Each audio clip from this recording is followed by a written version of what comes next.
Thanks for tuning in to another Kings and Priests Biblical uh, Agreements and Discords. Um, Excuse me, I gotta do something real quick here. I think we have a regular guest today, and they're going to be joining us shortly. Mr. Smith, how you doing? I'm doing fine. Yourself, sir? Doing really well. Doing really well. That's good. Yeah, yeah. We playing a little phone tag Right. today. I mean, I guess I should say. And so just like, you know what, I'm trying to get in contact with Mr. Smith, see how he's doing, touch bases with him, and wasn't able to do so. But I'm glad to see you here. Yes, Mr. New Shoes Peanut, how you doing? Good, I'm good. I'm Haji Me Grave. I'm here, you know what I'm saying? And I'm ready to do the Bible study. It's been a pretty busy week. Things Right. have been going pretty well. Good. How's everything with you all? Everything's going I'm well for great. me. Give me just 1 second, okay? Sure.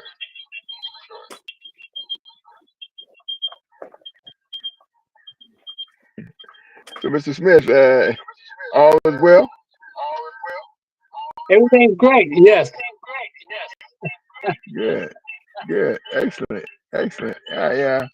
Been real busy this week, and I was trying to reach out to talk to you. We kept missing.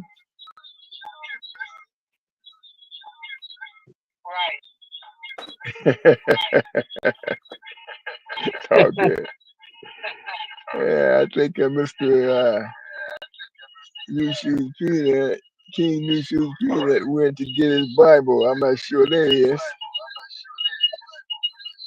Yeah, I'm back. I had to do a little grooming, you know. Ah, Gotta look good, you know. okay. Sounds Gotta good. look good for the women. Oh, Okay. yeah, all Well, right. we got a couple of things that we're going to cover. You want to pray in? You want me to pray us in? Sure. Can I ask you a question? Sure you can. It's probably just on my end, but there is a horrendous echo. Do you hear it Yes, too? I hear too. Yeah, I You kind of hear hear. it? I kind of hear it as well. I think I can get rid of that. We'll No just have to problem. proceed.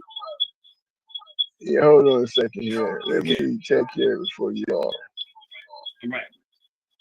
Okay. How's that? It seems like it's better. It I hope it is. is. Right. Well, it's I had to take care of a few things. I'm the audio guy in this endeavor, so I'm constantly Okay. doing the audio on this end here. I don't know if you guys realize that, but I'm actually the audio guy. I'm the one who switches scenes back and forth to do certain things. So uh, let me see. Hold on a second here. Let me see if I can get this a little. Yeah, Hello? sometimes for the audio I have to have two things going, two devices. Pretty much how it works. But where it said, in other words, like for example, oftentimes we get on here a little earlier so we can do the audio visual. That didn't happen today, so that's The mic check. that's the reason why. But I think you guys can hear me now, right? We can hear you. The audio and video isn't going at the same. Okay. See now That's the what. Let's situation just is go on with this. Just proceed. I can't really hear you, but that's okay. We're gonna work through it. Yeah. So go ahead. I think go ahead. I'm a W. I'm a WNBA fan, right? Is right. The Fever is fixing to tie it up, perhaps, with the Los Angeles Aces. And man, Caitlin Clark, she's like big star for the WNBA. But anyways, I don't know. I'm a WNBA fan. I was trying to peek over my shoulder at the game, and they seem like they might pull this one off. But anyways, let's go. Our Father, which art in heaven, hallowed be thy name. Thy kingdom come, thy will be done on earth as in heaven. Give us this day our daily bread, and forgive us our trespasses, as we forgive those who trespass against us. But lead us not into temptation, and deliver us from all evil. Amen. I probably didn't say it just right, but it came out all right anyway. Oh, that's fine. You did fine. You did fine. I'm gonna take these headsets off because I can't hear you with them on right now. So I'll just take them off. Okay. I can hear you better without them. We're gonna start off. We're gonna start off by we got 2 Chronicles 7:14, and then we're going to expound on that for a while, and then I wanted to usher in a few scriptures that are like cross-reference scriptures, because there's ones that say, well, if it's mentioned in the Bible and there's a cross-reference section to it, then you should really highlight that, because that's either prophecies that's been fulfilled, or it's been determined that it's really true, or it's prophecies that's going to be fulfilled and it's been determined that that's going to be the case and it's really true. So we'll start off with 2 Chronicles 7:14. You guys ready for that? Yeah. Okay, give me just a second. 2 Chronicles 7:14. Okay, and it reads in the name of Jesus. Okay, go ahead. You got it? Well, you go ahead. You got it in front of you. I got it in front of me right now. Okay, go ahead. Okay, and it reads in the name of Jesus.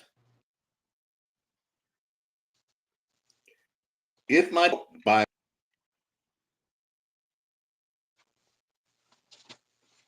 Oh. Yeah. We're all start reading here. Is that Chronicles 1 or 2? It's 2 Chronicles 7:14. I'll go ahead and read it. I always had him reading because when he would read, he would read it out of the King James version. So a lot of people have King James. I got this. I have the New World Translation Holy Scripture here, and I'll go ahead and read that because we lost me Ray. Peanut. I think I might have him back here. Hold on, let me see if I got him back here. I got him right here. Okay. All right. Go ahead, sir. We're having some audio difficulties here. Well, that just happened. Did you want me to read it? Go ahead with the reading. If you don't have it, I got it right in front of me.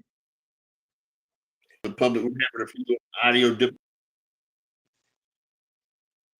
Okay, you have some audio difficulties, you said?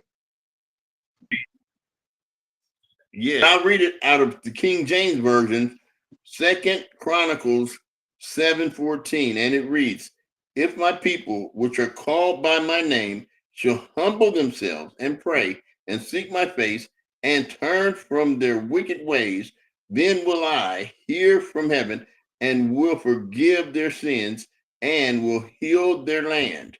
Okay, that's what it says. Yeah, exactly right. So that's the excuse me, indicative as how things are going in the United States, because we're having a lot of turmoil right now. We're having a lot of I guess, well, what would you call it, Mr. Smith? What would you call the situation? How it's playing a step out in the United States these days? I would say it's very it's like a testing, and from my point of view, the highest standard is kindness. Kindness is the highest plateau there is, and there are 3 types of kindness. Number 1, I can be kind to my daughter or someone I know. I can get her a $10 bill, and they go, "That's being kind." I said, as someone I know. Second phase, kindness. I can give someone who I don't know a $10 bill. They say that's very kind. The highest level of kindness is giving someone a $10 bill who hates me.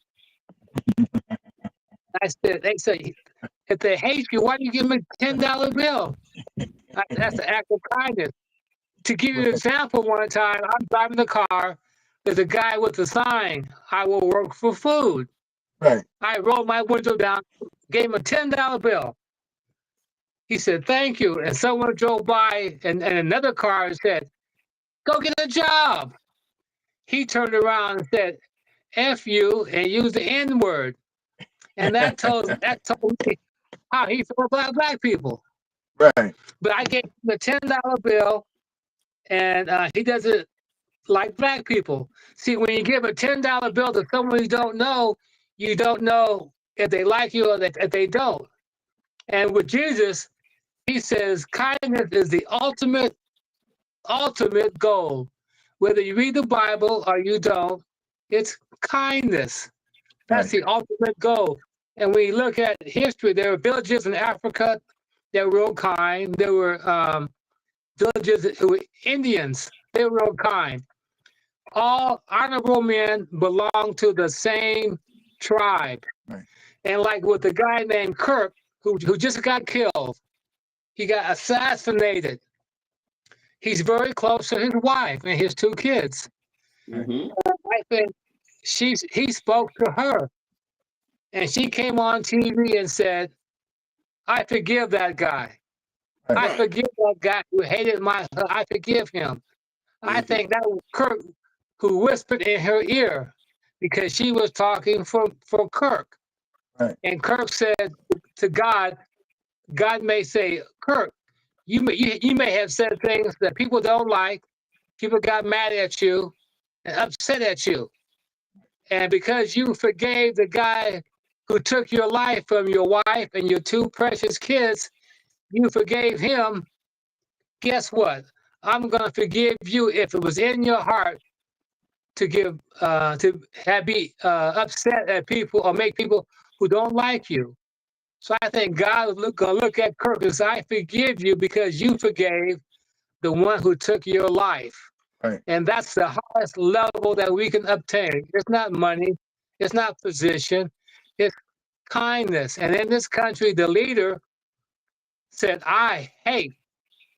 Mr. Trump said, I hate my opponents. And, Yes, you did. and that's a good thing because if someone hates you and you give them kindness, that's the ultimate goal you can have while you're living on this planet. Because when you leave this life, they will examine your life and say, were you kind to anybody? Did you help anybody? And if you say, yeah, I was kind to my daughter, that's phase 1. I was kind to people I didn't know. That's phase 2. Mm-hmm. I was kind to people who hated me. That's phase 3. And God said, you passed the test. So we need hatred. And by having hatred, we can say, I forgive them or I will be kind to them. And that will elevate us to the highest level. So that's why God says, we have hatred Exactly. because that will be used as a reference to get into the kingdom because you forgave the person who hated you. Right. Yeah. And that's how I look at Mr. Kirk. Well, his wife said, I forgive the assassin because I think he spoke to her and whispered in her ear, I forgive this guy. And she came on TV and said, I forgive the assassin. So that's the highest level that you can obtain. And God will look at Kirk and say, well, if you said anything that was harmful, anything that was evil, anything that was bad, since you forgave the guy who took your life, I will forgive you for anything you did wrong. Right. And that's how I look at it. There you go. Very good. Very well said. Yeah, very well said. Because I mean, the scripture does talk about being humble, and that's basically what you're saying. You're saying humble yourself.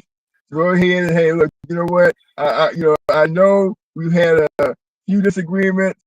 I understand that, but whatever disagreements we have, it's, hey, I still, have a certain amount of compassion for you. I have a certain amount of uh, empathy for you. I understand based on your reaction to certain things, you're acting out for whatever reason. Because a lot of times, we think that people are very smart, but they're not as smart as they think they are, especially when they think people are not the same. So quickly, I'm going to go to let's listen to this lady. She's a lady who knows about uh, us as a people, all of us as a people. Let's see what she got to say. Look, boys and girls, the only reason there are white people is because black people came here first, and they faded as they moved farther and farther north from the equator. Their melanin faded so that their skin, their hair, and their eyes got lighter. Their brains didn't get smaller, but their skin, their hair, and their eyes got lighter. That's the only reason you children can call yourselves white. And you aren't white. We are all shades of brown.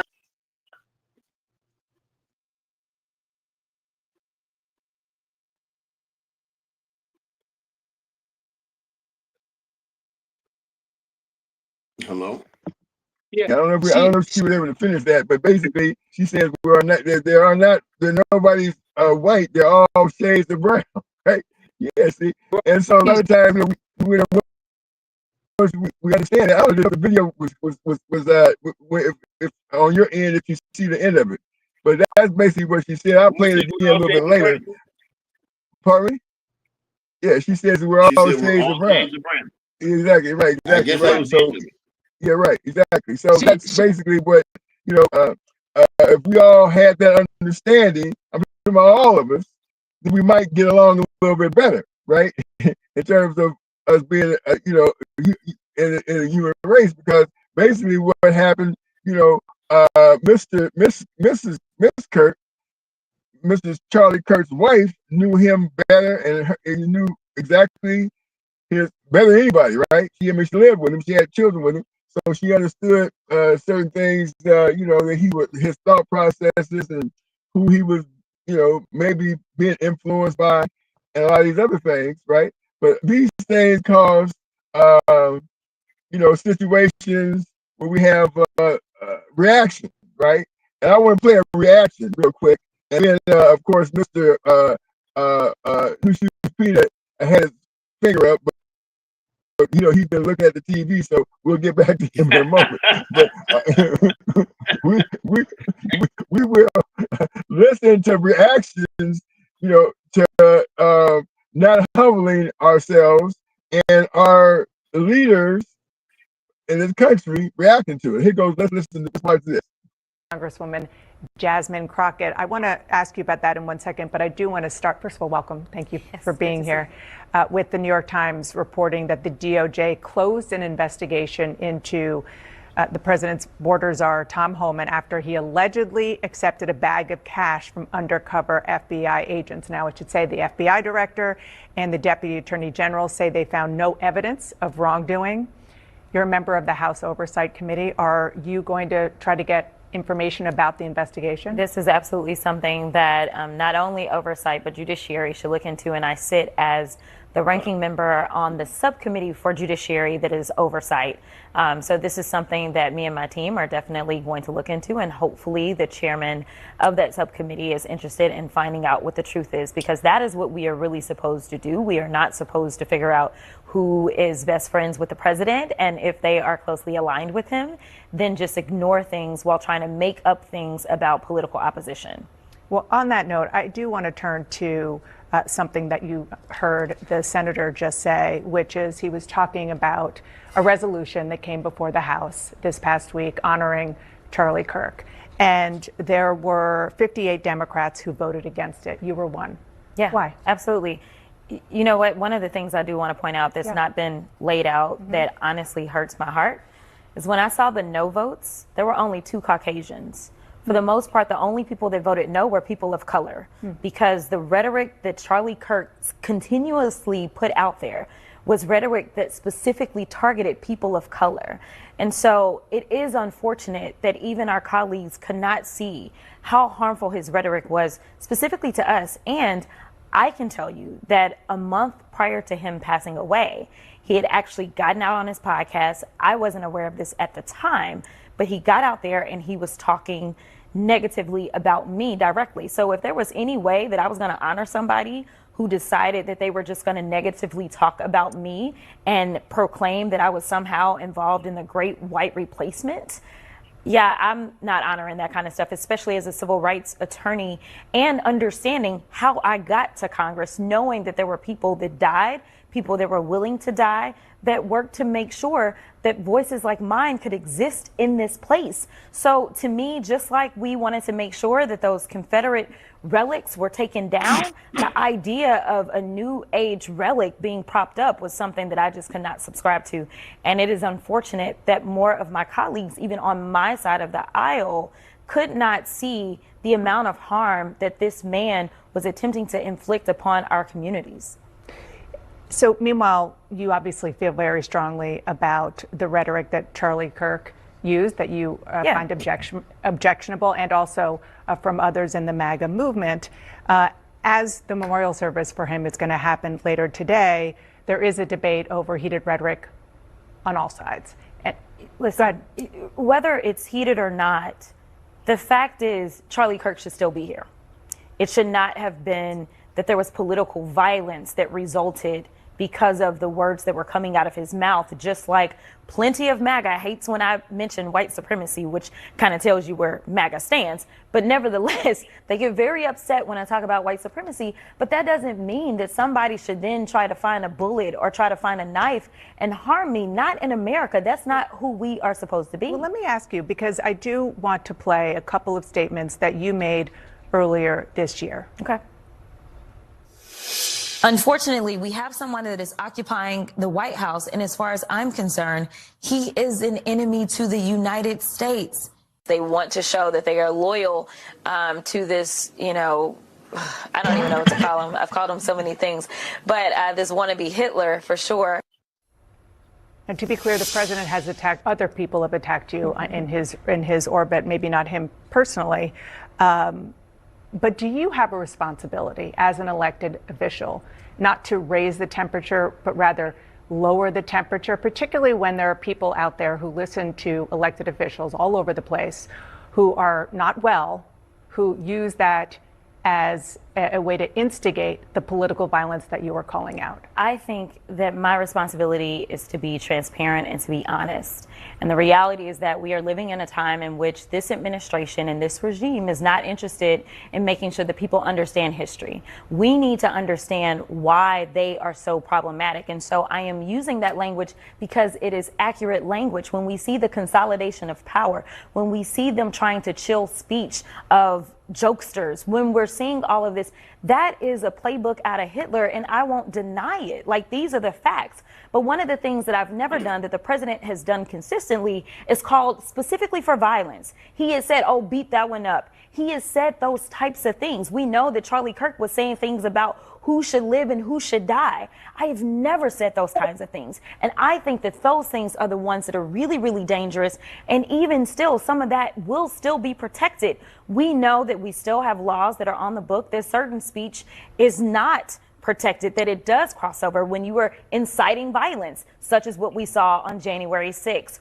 when you are doing what we consider to be a terroristic threat of some sort, where it's a matter of, I'm not just saying it, but I have the apparent ability to carry that out. But me laying out historical facts, just like they don't want to talk about the fact that slavery was real in this country and that my people were enslaved and dragged and raped and abused, and they don't want to account for any of that. They don't believe in reparations. No, I think it is okay for me to understand history and communicate in a very clear way about why we should feel as if there is a concern. And when we swear an oath, which is what that first clip was, we swear an oath to the Constitution to protect against all enemies, foreign and domestic. And so if there is someone that is evidencing themselves, such as the president, who is going out and says, yes, I will take a $400 million plane from a foreign government, or is engaged in receiving crypto that we cannot track in exchange for, say, giving away chips to Saudi Arabia.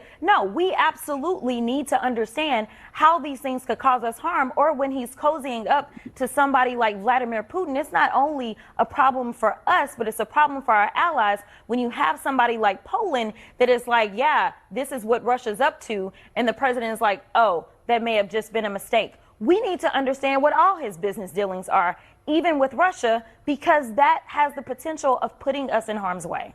Congresswoman Jasmine Crockett, thank you so much for being here. Nice to see you. Good to see you too. Right. Well said. Okay. All right. That was a lot maybe a lot for you to unpack, Mr.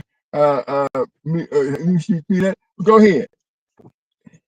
Well, what I think is this, right? Now, the things that's going on in the United States of America and how it relates to religion is to where we have a president that's trying to become, let's say, a pharaoh. He wants to become a king, a ruler, okay, no matter if it's constitutional or not. But you have to keep in mind, if you stop and you think about the whole situation, say, well, let me stop and think about this for a minute. Here it is. This guy's been convicted of 34 felony counts, okay, in criminal court, didn't do one day.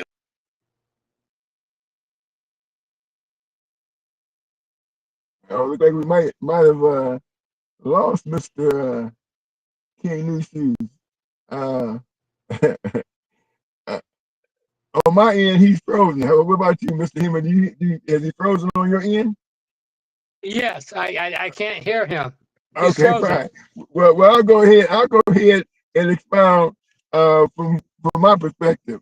And from my perspective, Mr. Smith, you gave an absolutely eloquent description of what God would want us to do in terms of, for example, a person, the ultimate display of humility is to give somebody some money that hates you. That was so well said. I hate you. Here's $100, man. I know you said, but I still, God wants me to give you this. That's a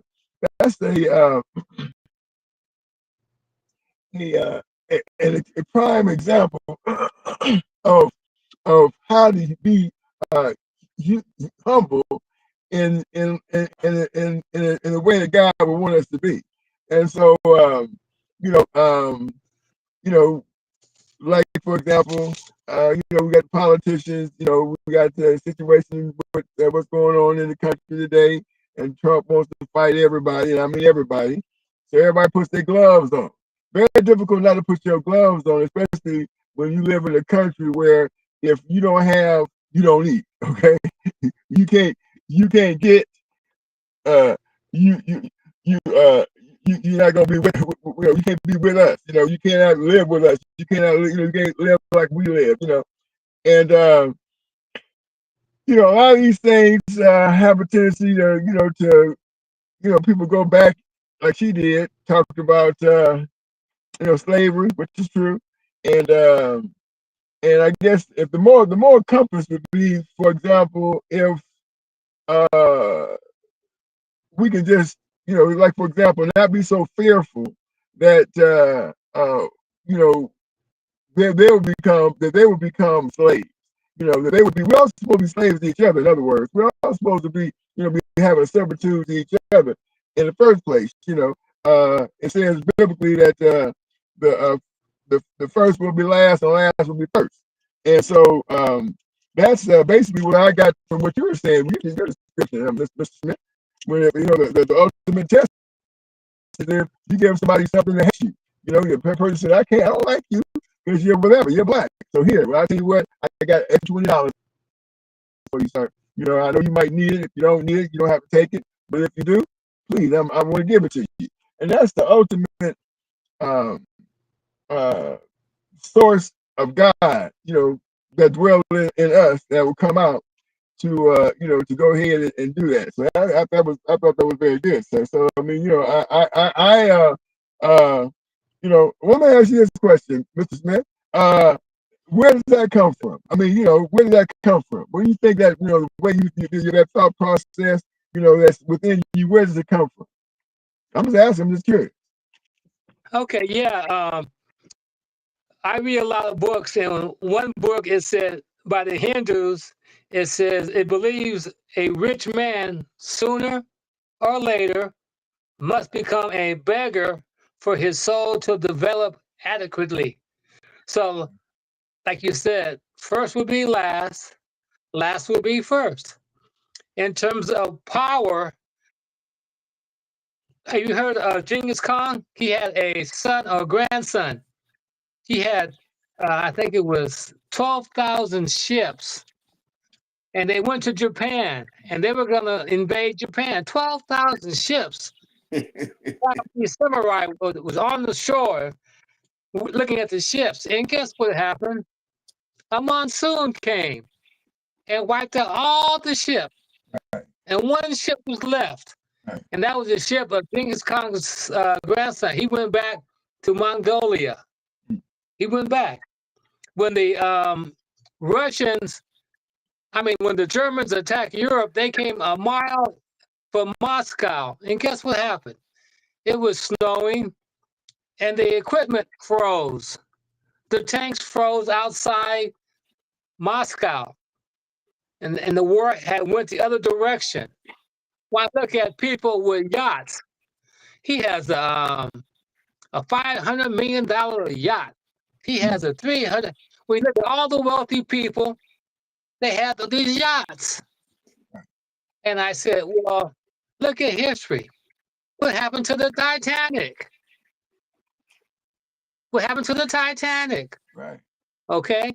You know what's going to happen to those yachts. And when I look at the guy who runs Mark, what's his name? The guy who has Facebook. Mark Zuckerberg. He has a $200 million house in Hawaii. Where is Hawaii? All the islands in Hawaii on top of volcanoes. Oh, wow. Right. That's called the from Japan to California, under the ground, in the water, lines of volcanoes. What's going to happen to his house? San Francisco, New York, LA, they're all located by the water. All by the water. And you can ask Noah what happens with the water, can't you? You can ask Noah about the water. So in terms of the wealth, they have no idea what they're doing. None. None at all. God knows the solution to the problems. It's easy to see, but when you have a lot of money, you really can't see. But in terms of me, with my beliefs about kindness, I don't read the Bible. I don't have a Bible, but I have a daughter that doesn't walk, doesn't talk, can't see. Her classmates all passed away 37 years ago. And her mom left, and she's in my care. And she's the one that teaches me. Right. God doesn't see. God doesn't hear. He doesn't walk. He doesn't talk. He doesn't need that. So she's in the same alignment with God. Right. She has not lied. She has not stole. She has not cheated. She has not committed one sin. So she's the one that teaches me. Out of difficulties comes miracles. Amen. Which is why Genghis Khan, his ship that were going to invade Japan, they all got wiped out. That's a miracle. The people that were going to Hitler, he was going to take over Europe. God stepped in, that wiped out. Donald Trump, he says, I hate. I said, Donald Trump, you have no idea what you're doing by saying you hate. You open the door for people to get in. Because to forgive you for what you say is the ultimate line, the ultimate barrier that if we cross that, God will open the door and say, come on in. To give you an example, this weekend, my dad called me. I haven't talked to him in 7 years. He called me. He said, I have all these coins. I've been collecting coins since I was a little boy. 60 years I've been collecting nickels and dimes and pennies. So my family knows I collect coins, okay? He called me and says, your sisters don't want the coins. I'm going to give them to you. So I go over there and get the coins. And I said, okay, I'll tell you the value of the coins. I opened the container. The coins belonged to my mom. It had all her jewelry in it. So I go and I put every single piece of jewelry in a container. I called my dad. I said, I assessed the value of the coins between $12,000 and $14,000. He said, well, I'm going to call your sisters. And I want you to bring the coins over and we're going to talk about it. I said to myself, I thought you gave me the coins. I didn't tell him that. I thought you gave the coins to me. But when I said $12,000 or $14,000, he's going to call my sisters and we're going to have a meeting on Tuesday. I took the coins to him on Friday. I said, here, you had the coins. He said, write me a promissory note. I said, promissory note? I don't owe anybody any money. I don't have any money. Write me a promise. So we got into an argument, and I told him it's easier for a camel to go through the eye of a needle than for a rich man to go into heaven. And we talked. He said, I'm going to give your son and your daughter, the daughter that my wife mentioned to you, Ted, I'm going to give them $20,000. I'm going to buy your son a car. I buy him a car. Now, you know my car situation, don't you, Ted? I do. My car, you buy my grandson a car and threw it in my face. I said, fine. I said, well, you can keep the coins. He said, on second thought, you can take them. We had a long discussion. So I bring the coins back home. And the day you called me, Ted, my phone was buzzing off the line, burning off the line. I'm doing my yoga, which is why I was able to talk to you. I do yoga nutra. And anyway, the phone was buzzing off the hook. I answered. My dad said, well, can you bring the coins back? Because there's some coins that don't have face value. I said, I'll bring them back. Okay. Because he wants to get rid of all the pennies and nickels. So I bring him the coins. He said, well, I think I should put them back in my safe deposit box. I said, do whatever you want to do. You can keep the coins. He said, do you want a key to your safe deposit box? I said, no, you can give them to my sisters. They can have all the coins. I walked away. And that saying, it's easier for a camel to pass through the eye of a needle because the camel's carrying jewelry, carrying cargo, and say, take it. It doesn't belong to me. I can get in the kingdom because I'm carrying somebody else's water. But the rich man says, I'm not going to give up my stuff. I'm not going to give up my diamonds. I'm not going to give up my jewelry. I'm going to keep it. And I told my dad, you keep all of it. Keep it all. That's not going to stop me from getting in. But it may stop others from getting in. Right. So you keep all that stuff. And I walked away because he said, $14,000, huh? I'm going to put it back in my safe deposit box. And the kicker was it belonged to my mom. It's not his, my mom. He's gonna call my sisters and say this is worth between $12,000 and $14,000. They have no idea what I did to get to that assessment. So if they try to sell it, they may get $50. They may get 50 fool's gold. They may get $50. But he wanted to keep the coin because he associates valuation with it. I'm the camel, taking everything. I'm getting in. My dad said, give me those coins. $14,000, I'm going to keep them. I'm putting in my safe deposit box.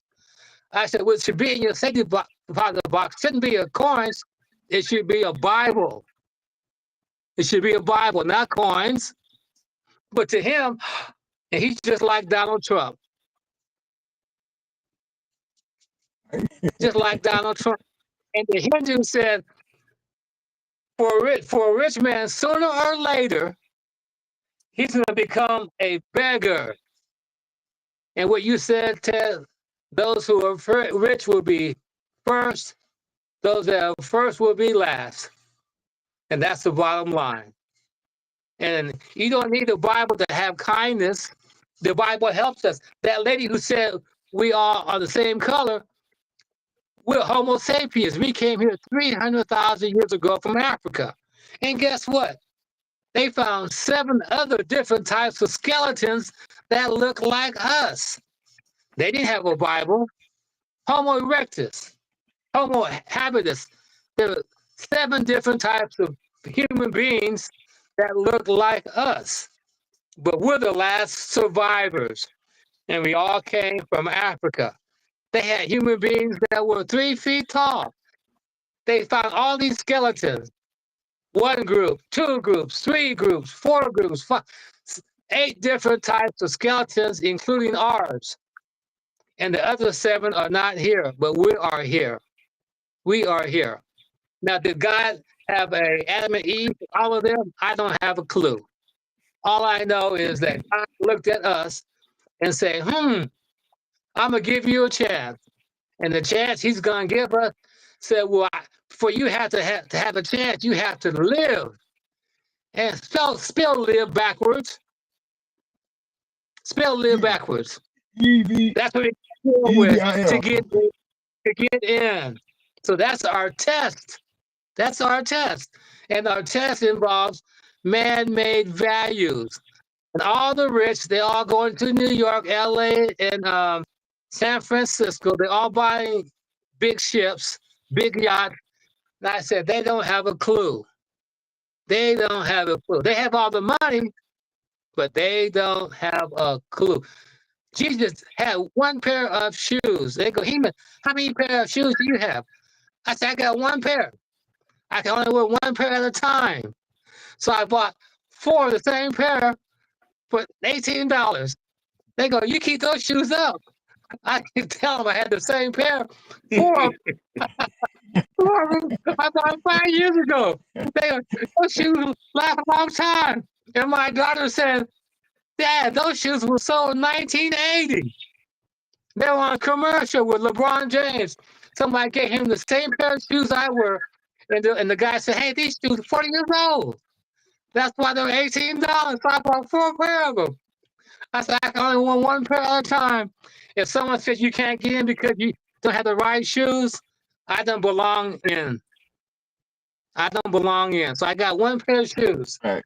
4 of them. That lasts a long time. But I'm sorry to get off the track, but that's the bottom. You're right on point. Go ahead. The bottom line is valuation, and human beings always put valuation from 0 to 10. Where's God? He must be a 10. I said, no, God is at 0. What do you mean 0? You draw a big circle, a big 0, and inside is 360. The circumference is 360. 3, the Father, the Spirit, and Jesus. All 3 of us are in 3. 6, you made of calcium, carbon, hydrogen, oxygen, phosphorus. There's 6 elements. And 0 gives value. You add a 3, add a 0, and multiplies by 10. 0 doesn't take anything away. God says, it's up to you. It's your choice. So I'm going to be as human beings, God can't be at 0. And God just sits back and laughs and says, okay, use your valuation. Use your valuation, which is going to be wrong. And when people go on the cruise ship, all the wealthy, I said, go on Google. How many ships have gone down in the water? Only 10 million ships. That's all. Just 10 million ships. So you know what? I'm not going. I'm not going any cruise. Well, those 10 million ships, that was them. It won't have any bearing to us. And you know what's so strange, Ted? I tell my daughter, here's a credit card, because Notre Dame, Edgar Casey, and Barbara, wherever they're 3 people, they don't know each other. They have no idea. They said the new coast is going to be Boulder, Colorado. California is going to break off. That's what they all predict. I tell my daughter, here's a credit card. If Japan goes down, Hawaii goes to go on the airplane and go to Boulder, Colorado, because I'm staying here with my daughter. And, I serve enough time. So I read a lot of books. And I would never put a house in Hawaii. I would never live in New York. I would never live in LA or San Francisco because I don't have any money. And to live in those places, you have to have money. And we all know what happened to what's that town, Solomon and Gomorrah? We know what happened. Right. And history always repeats itself. The first will be last. The last will be first. America is number one. At one time, so was Britain. So was France. So was Spain. So was Germany. The list goes, the Vikings, the list goes on and on. Are we any exception? No. No, no. So when Donald Trump talks about how he hates his followers follow him, that's good. We have free choice. But to me, I said, thank you, because you have, that's the highest barrier I can have, is to forgive those who hate me. And they have no idea what they're doing. None. None. Can I say something? Oh, I'm sorry, so go ahead. Yeah. Well, in my opinion, it's like this, right? This system that's going on now, I think will erode, and I think it'll be a system that'll come in that's basically ushered by God, where good will have a stand. See what I'm saying? Just like in the United States of America right now, they're not concentrating on if a person is good or not. They're concentrating on how much money they have and different things like that. So they could be a good person, but end up being destroyed by the system that they've created here. So in God's system, it'll be to where if you're good, you'll advance, not if you're necessarily wealthy. Okay, your goodness will be what it will be, the factor that will enable you to excel and have more status and do different things. That's what I think. Now, when it says here in First Chronicles 7:14, it's like Second Chronicles. Second Chronicles, right? Yeah. It says, "If my people, which are called by my name, shall humble themselves and pray and seek my face and turn from their wicked ways, then will I hear from heaven and will forgive their sins and will heal their land." So you have to understand that there's a certain amount of things that go into the land, okay, that makes it to where it's fortified to do certain things. Like here, it's been instituted to where if you have a lot of money and different things like that, you're more established. In the way that is God's plan is going to be, if you're good, okay, you'll get more things out of life. See, so it's a real big different contrast. And here it even talks about the land. He'll heal the land. He says he will hear it from heaven. He will hear that they've turned away from their wicked ways from heaven. He'll hear it. And then he will forgive them and heal their land. So there's a lot of factors going on here. The system that's in right now, in my opinion, will erode.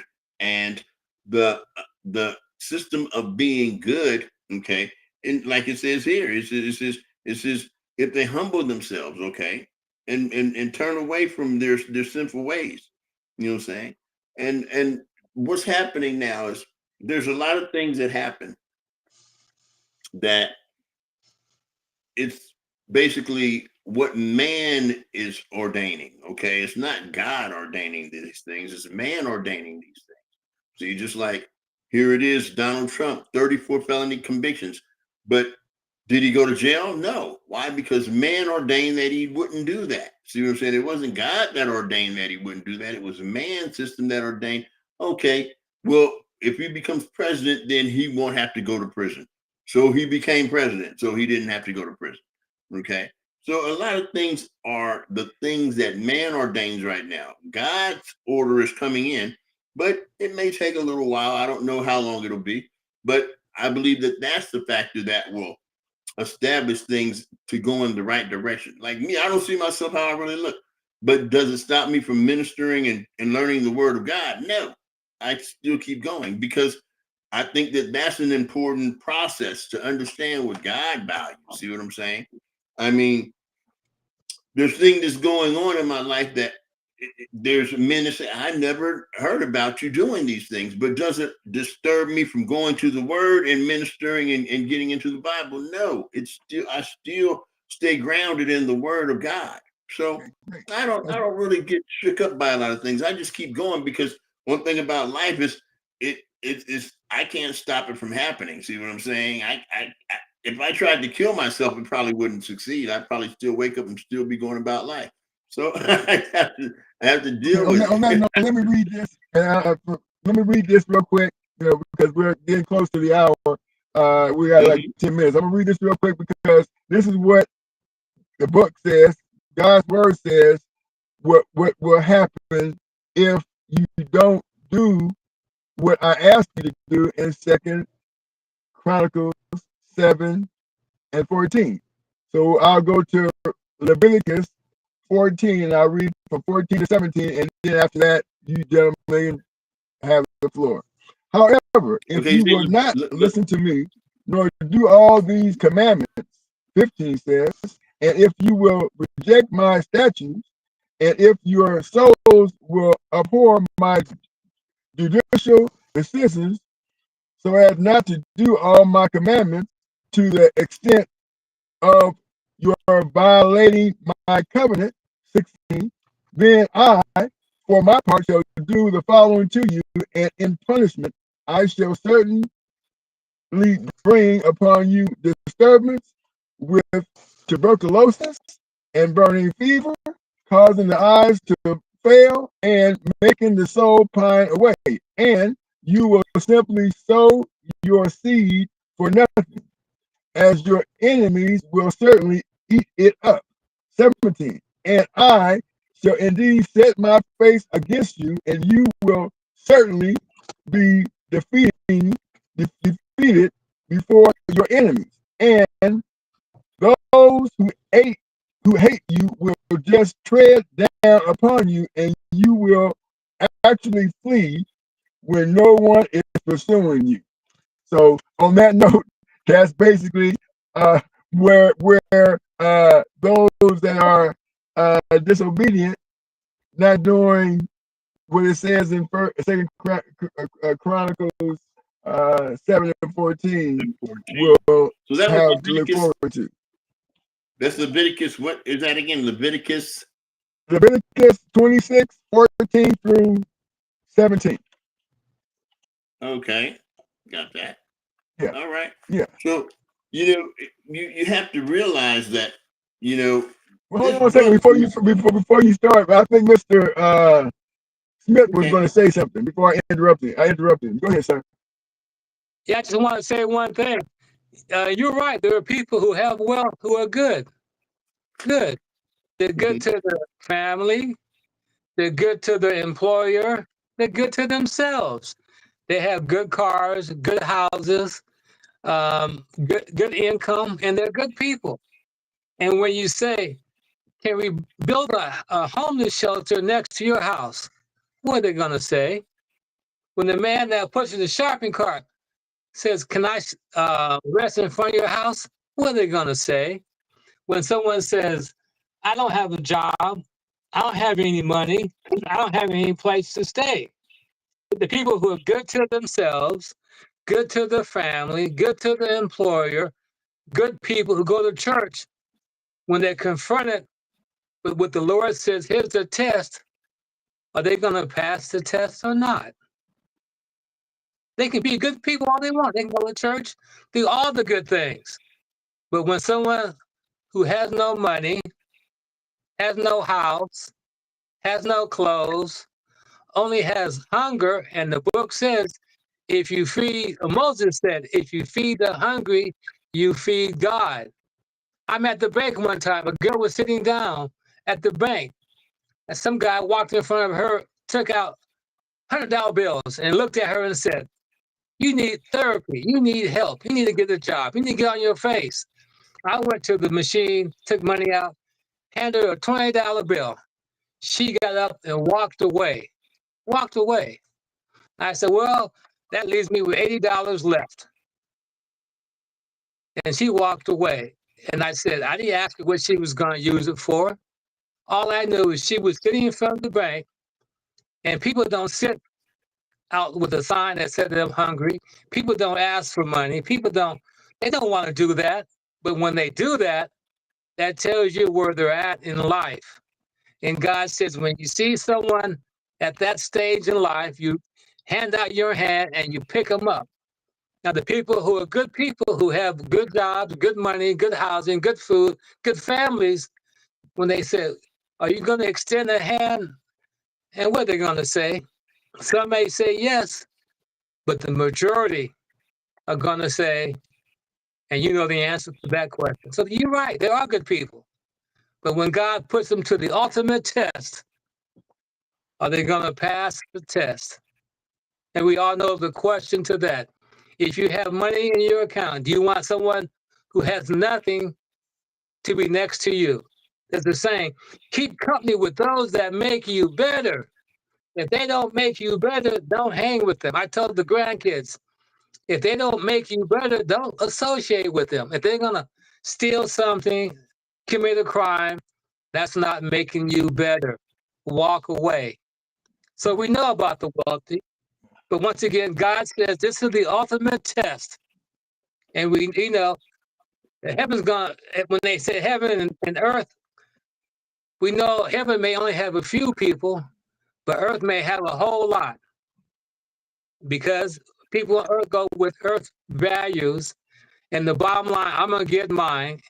And on this planet, we have a value. If you lose your leg, that's a monetary value. If you lose your arm, that's a monetary value. If you lose your eye, the insurance companies will tell you what your limbs are worth. Even though they can't replace it, only God can give you that element. But we give a monetary value to your pain. Oh, you were hit by a car? Well, you're going to get this much. You lost your foot? You lost your hand? You lost your child? This is how much you're going to get. You lost your freedom? It's all man-made values. And when I look at God, I said, God, do you have any money? God says, I don't have a single penny. I don't have a single penny. Yeah, Look okay. at Jesus. How many pairs did Jesus have? I had the same number of pairs of shoes Jesus has. One. Right, right. I don't have Yeah, a car. that's Only good. car I have is my mom's car. I don't even... Go ahead, Ted. I'm sorry. I'm The gonna let floor is yours. Mr. New Shoes Peter go ahead and have you got about a minute, sir, before we close the show.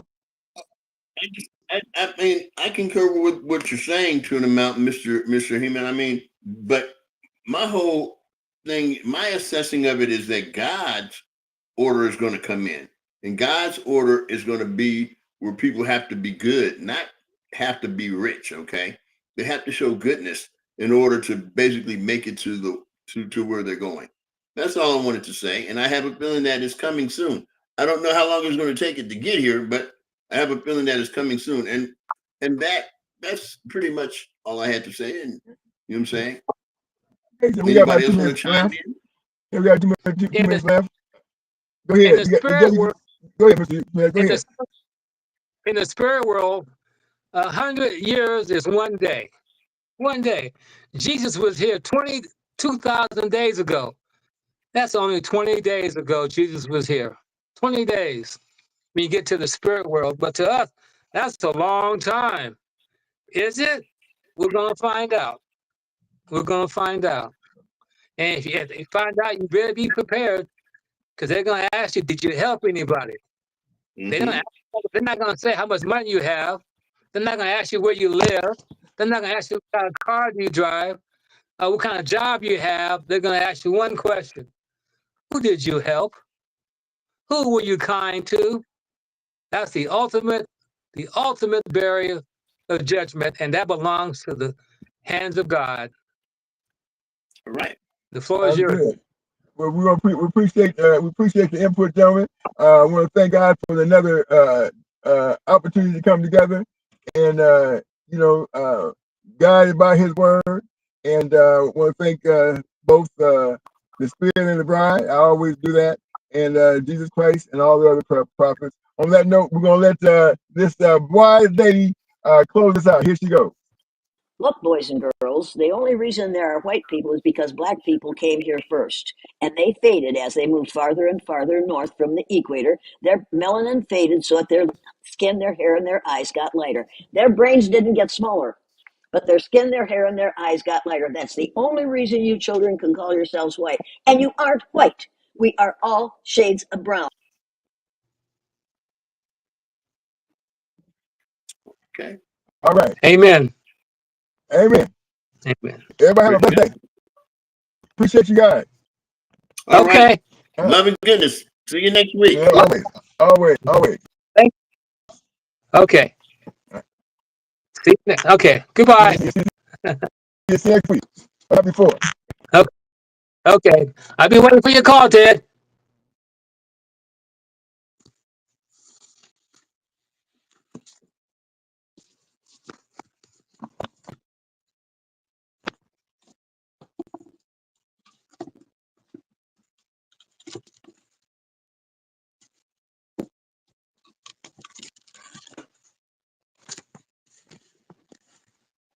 Okay, Kim.